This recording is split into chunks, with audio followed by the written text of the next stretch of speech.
Koi video irra hin jira koi. Ara rakkoon qabu kan yeroo tokko na dubbisiisi wanni jedha. Ati kaameraatu yeroo tokko. Maalidha koi haasaa kan jira ko. Nan beeku moo? Simmo Ana hayaat na wallaalte moo? koi kaishi Ati boda yeroo tokko qayaabba. boda koi me kana video irra hin Rakkoon jira. qabu ana wajjin haasa'e itti deebita. Ni simmo kilaasii tokko teenya. Hoggaa afurii barka wajjin baran. Firankidha naannoo kana kaameraa godhatee jirtamu. Aroomaan jiru kaameraa maalii Ani ko jetta? waan ta'een haasa'aa jira jechuun. Okkoo wanti argee fi kaanni waan na dagattee natti hin fakkaanne akkamitti na irraanfachuu dandeesse? Ta'uu Na danda'a yaadadhu. garuu ani jechuun waa lama yaadaa jira amma ta'uu danda'a. Immoo waan Firaank na gochaa jirtu natti fakkaachaa jira. Firaanki eenyuu miti kunoo maali meekaappi illee hin qabne akkamitti na dagachuu dandeesse? Namuma akkas jedhamu hin beektu moo ati akkamii? Hayaat moo Nama hayaati jedhamu iyyuu hin beektu moo akkamii waan isaa? Situ deeme karaa makkaatti deemte hin beeku kutaa sagal booda si argee hin beeku. Yeroo booda biyya nan bara dhufanitti baratti immoo kutaa sagal biyyuma sanatti baratti kutaa sagal bakkuma duraan turetti itti fufeeni ati garuu hin turre. Oh yaadadhe amma.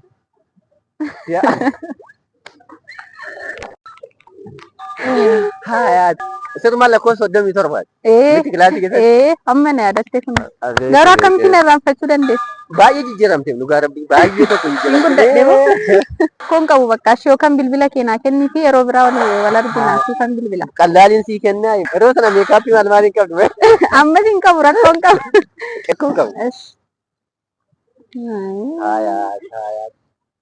Caalaa. Anuma yaadanne godhi anuma dagatteeti malee. Magaalaa kana keessa egaa jiraatte akkamitti arguu dadhabee?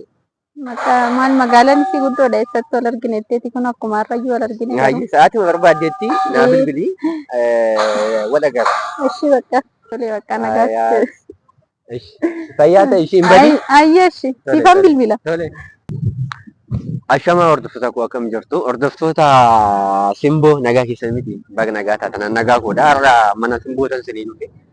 Hundaaf hojjetanii miti baga jiraattanii maalan godhaa miti eegee dadhabnaan maal rakkatee ma dadhabnaan maal har'a maaliif ani dhufeetoo waan tokko tokko sinii jennee dhufe akkuma beekamu Simboo wajjin viidiyoo jalqabnee turre jechuun sana jaalala jalqabnee turre jaalalli keenya immoo beektanii haala kamirraa akka ture amma wanti aaree jiru maal jettanii jechi kan keessan baay'ee ishee miidhe dhugaa dubbachuuf jechi keessan jechi isin baasaa turtan jechi isin Simboodhaan jechaa turtanii baay'ee tokko ishee miidhe dhugaa jechuun akkamitti akka isheetti mun beeku eegee dadhabnaan wanta godhabnaan man dhufee kanan ishee taataa jiru waan ishee tokko tokko ishee taata'uu barbaade maal feetanii jecha keessan please gaafa haasoftanii gaafa komantii namaa kennitanii namni sun miidhama laatettanii osoo kennitanii gaarii ani fakkeenyaaf rakkoon qabu Omaan ta'u jechuun ani nan dandamadha. Amala namaas beekaa yookaan immoo jecha namaas beekaa waan ta'eef garuu namni kun miidiyaa irratti gaafa dhufe callistanii gaafa jecha namaa gaafa jettanii namni sun hagam akka miidhamu yookaan immoo jecha keessanii hagam akka miidhamu tilmaamu osoo tilmaamtanii gaariidha jedhee yaada. Simboo akkuma beekamu wajjin haasa'aa turre waa baay'ee wajjin dabarsaa turre waan baay'ees naan jechaa turte isin fuulduraattis immoo wanti akka isheen seenadhaan jechaanii turte soba akka ta'e isin barsiisaa ture. Garuu isin hunda carraarra darbitanii waa baay'ee jechaanii turtanii arrabsaa turtanii akkamsi jedhee akka isinitti dubbadhu hin beeku miira namaa akkasumatti hubachuu hin dandeessan. Jechuun namni arrabfame tokko keessaa namni waa'ee miidiyaa hin beekne isheen Simboon dhugaa dubbachuu fi waa'ee miidiyaa quban qabdu hin beektu. Ana kan gara dhuftee akkasinitti haasoftu yookaan immoo waa'ee kiyyaa akkasinitti haasoftan gochaa ture. Anaadha badii sana ofitti nan fudhadhaan jechuun bakka ishee jechuun miidiyaatti fideetoo isin wal barsiisuu kootu dhugaa rabbii baay'een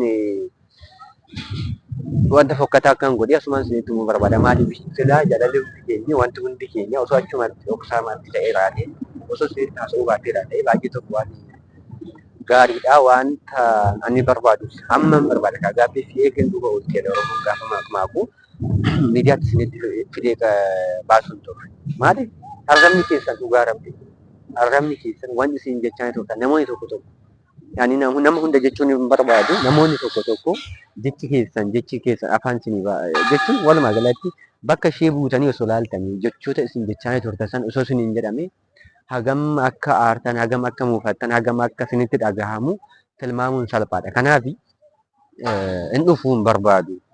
Uummatuma kanaan wal arguun barbaadu egaa jettee bakka dhufee waan tokko isiniin jechuun barbaada. Simboo akkuma beekamu aarteetti deemteetti jechuun walumaa galatti aartee deemteetti jechuun walumaa galatti ija keen argu jettee deemteetti isinis gaafa viidiyoo dhumaa san agartanii itti yaada.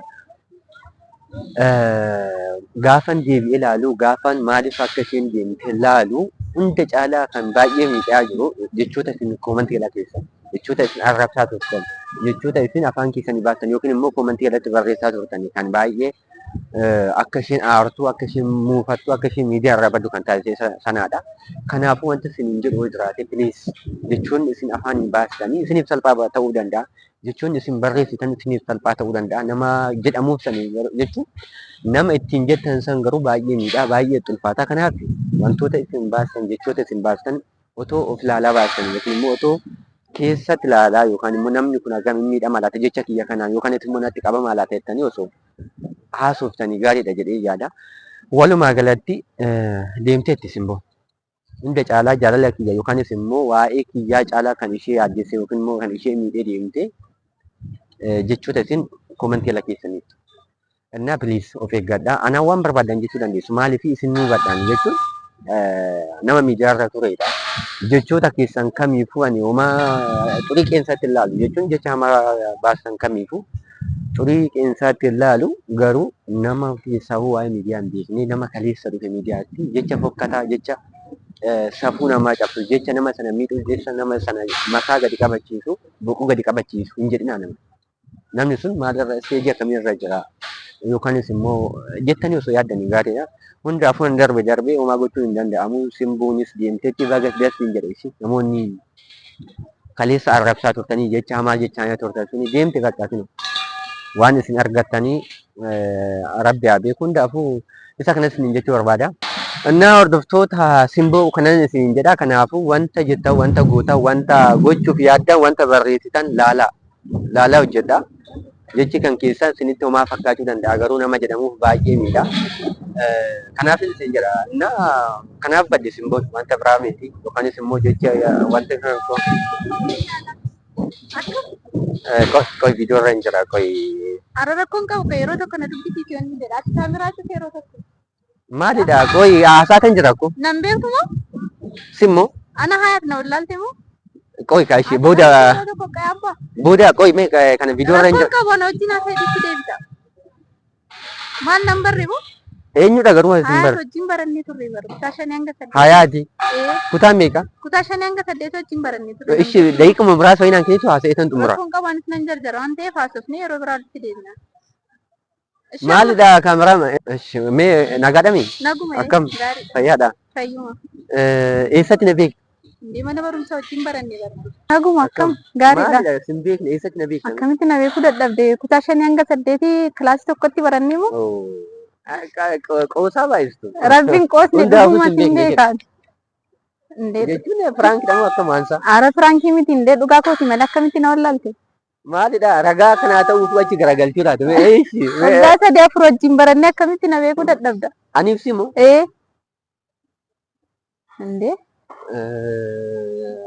Nama wal dubbisnu nama wajjin haasaa turre akkamitti na dagachuu dandeessa? Aniif simoo kilaasii tokko teenya? Kutaa shanii hanga saddeetiitti?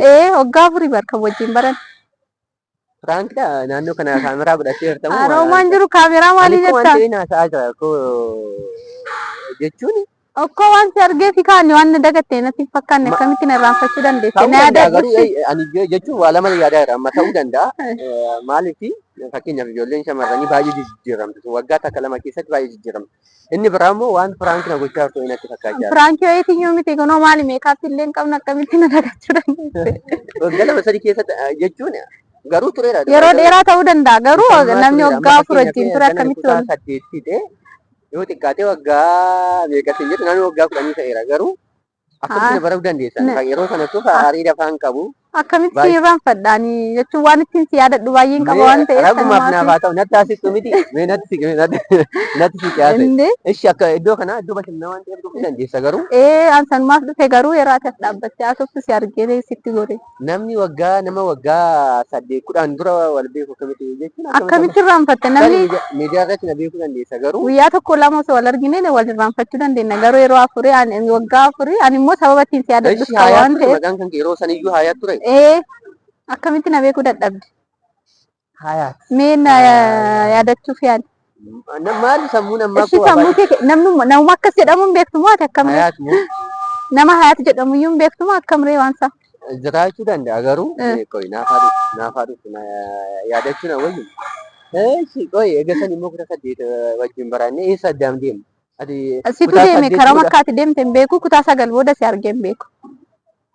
Yeroo tokko biyya nan baradhu sanitti baratte immoo kutaa 9 biyyuma sanatti baratte kutaa 9 bakkuma duraan turetti itti fufeani ati garuu hin turre. Yaadadhe amma.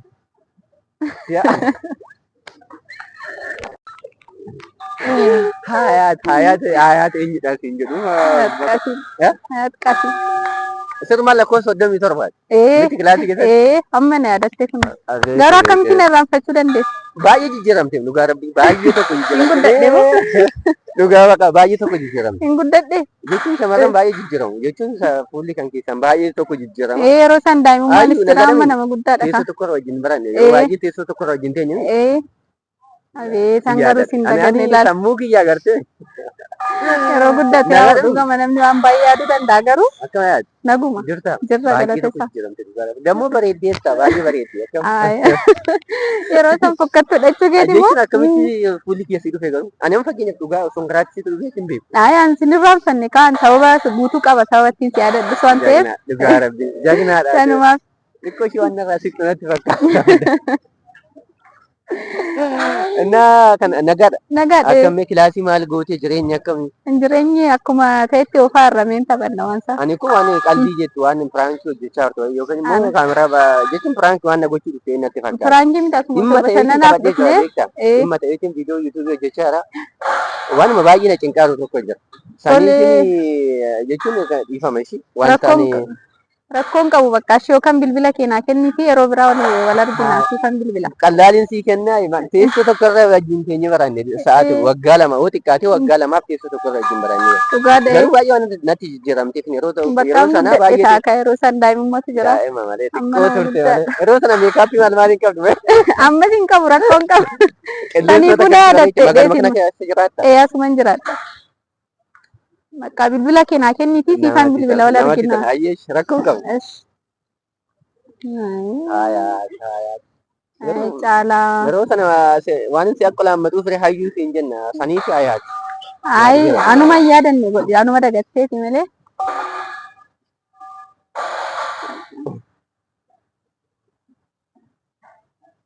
Magaalaa kana keessa egaa jiraatte akkamitti si argu dadhabee? Maal magaalaan si guddoodha eessatti wal argineetteeti kun akkuma har'ayyuu wal argine. Sa'aatii barbaaddeetti naa bilbilii wal agarra. Ishii bakka galatuun akkam banne bilbila haroon kaasu itti immoo akka hin lakki rakkoon qabu atumti bichaa jechuun amma miskoola naaf godhiitoo booda nan qabadha rakkoon qabu. Ishii siifan bilbila ayyee tolee bakka nagaatti. Fayyaa ta'e ishiin badi. Ayyee ishii siifan bilbila. Tolee.